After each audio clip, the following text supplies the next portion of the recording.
Welcome to Warhammer Warscroll Review. In this video, we'll be taking a look at the Seraphon unit, the Saurus Sunblood. Warscroll Review. The Saurus Sunblood was recently suggested in the comments section of another video. Let me know what you'd like to see next, and I'll try to do my best to deliver. Stat-wise, the Sunblood is an average Saurus leader model. 5-inch movement, 7 wounds, and a 4-up save. Due to the Sunblood's awesome shield, the model is actually immune to Rend 2 or less. Between this and Look Out Sir, the Sunblood will probably not be very high on the opponent's list of shooting targets, as it would just be a nuisance to kill.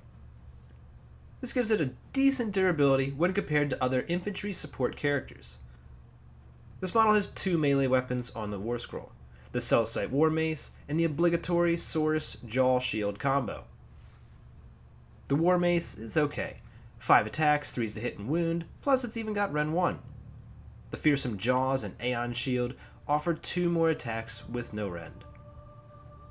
The model shouldn't really be getting into combat, but if it does, it's nice to know that it's got a few attacks to throw back at the enemy. The Warscroll also lists a personal effect called Ferocious Rage. This ability means every hit roll of 6 increases that attack's damage to D3. I mean, cool, but you still have to wound. Like most characters, the model's importance comes from its support abilities. A command ability called Scent of Weakness. Pick an enemy unit within 15 inches, and all Saurus models can reroll hit rolls in the combat phase against that target. The Saurus Sunblood is a 120-point leader model, so it's not too expensive. But compared to other Seraphon support characters like Skink Priests, the Sunblood's cost seems a bit steeper. On the surface, Scent of Weakness is a pretty decent ability. The Saurus are the core melee component to a Seraphon force, so reroll to hit sounds awesome. But Astaroth Bearers do this better, plus they help summon. So there has to be some use for the Sunbloods. They have a longer range on their ability, but it is actually deceptively shorter than the Astaroth. The Sunblood has to be in 15 inches of an enemy unit in the hero phase, and it has to be the one you actually want to target. The banner activates in the hero phase, and while it can't move after it does, the Saurus models can position around and daisy chain back to the banner pretty easily, creating a further reach. When you throw the models in a Seraphon force with Lords of Space and Time, the Astaroth Bearer becomes even better because it can move more freely. Plus, Scent of Weakness only affects one enemy unit and costs a command point. Okay. The Sunblood isn't all horrible. Obviously, it's cheaper than the Astaroth Bearer. The Sunblood is also more durable, both stat-wise and target priority-wise. So, if the opponent has a means of killing support characters at a range, are they going after the slightly bigger Saurus, or the dude waving the huge flag around summoning more shit? With Celestial Conjuration, Astaroth Bearers will have a big target on their back, making the Sunblood a slightly safer choice. The model's command ability is for targeting a big, important enemy unit or two, and focusing it down with Saurus attacks. So pair it with Saurus Warriors and Heroes on Carnosaurs. More specifically, in a Seraphon force, the Sunblood will come in handy even more. Already mentioned, but Lords of Space and Time would help out the Saurus Sunblood in that it would be able to teleport closer to an enemy unit to use Scent of Weakness. Seeing as this character is less of an aura support character and more of a debuffing character, it can really be moved away from your force. Stick the model out of line of sight and away from your main force, so it's just a nuisance to go off and kill.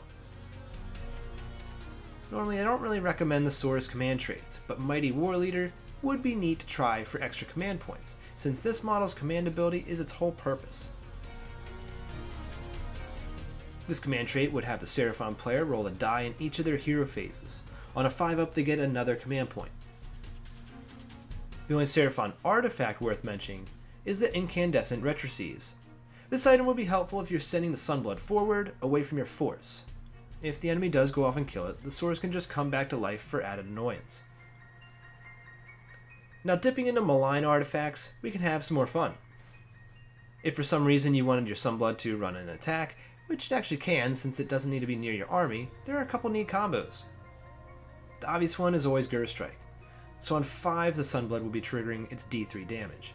On top of that, the model will be hitting and wounding on 2s with the mace. Another item to mention is from the realm of Gur. Blade of Carving would be kinda cool in that if you rolled a 6 to hit, you'd automatically wound and then do your D3 damage, assuming the enemy failed their save. Or even the Blade of Endings from Shyish. On a hit roll of 6, it deals an extra 2 damage. D3 plus 2 damage isn't that bad.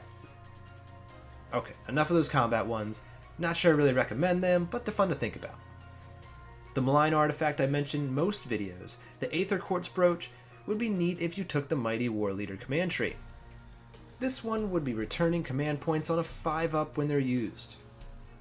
These 2 abilities would add quite a few command points for you to mark multiple units with Scent of Weakness. Outside of buffs directly to our Sunblood, other Seraphon models will also come in handy. The Saurus Oldblood has an ability called Wrath of the Seraphon, allowing nearby models to reroll wound rolls of 1. This is one of the few ways to get reroll wounds within a Seraphon force. Paired with the Sunblood, nearby Saurus models will be rerolling everything. The main Seraphon Warscroll to pair the Sunblood with is the Sunclaw Starhost. This battalion includes 1 Saurus Sunblood and 3 units of Saurus Warriors. It comes with 2 abilities. The first is called Predatory Fighters, and allows Saurus Warriors to make an extra attack with their jaws and shield. The other portion increases the rend to their Celicite weapons by 1. Both of these buffs are pretty fantastic. So in a unit of 30 or more, the Saurus Warriors would have 4 attacks each, half of which are rend 1. And of course, they're rerolling the hit rolls with the Sunblood.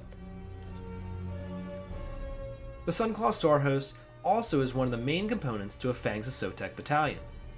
Add on a Slann and Saurus Oldblood on Carnosaur with the Sunclaw Starhost. I mention this mostly because it fits with the extra command point theme, in that it gives another command point in addition to the normal battalion one. So with the 2 Warscroll battalions, the Seraphon player would start their first turn with 4 CP. Throw in Aether Quartz Brooch and Mighty War Leader, and you'll never run out. The Saurus Sunblood isn't extremely universal, meaning it really needs to be backed up by quite a few Saurus models before it is useful. Pair it with a few Saurus Carnosaur leaders, and big units of Saurus Warriors or even Saurus Guard. The good part is that it really doesn't need any extra artifacts or command traits to get the job done. The Saurus Sunblood receives a 3 out of 5. The model is beaten out by more useful models like the Astaroth Bear, but because of the Sunclaw Starhost and a few other niche roles the Sunblood fills, it gains some uses. What do you think of the Saurus Sunblood? What Warscrolls would you like to see reviewed next on the channel? Let me know your thoughts, suggestions, and questions in the comments below, and thanks for watching.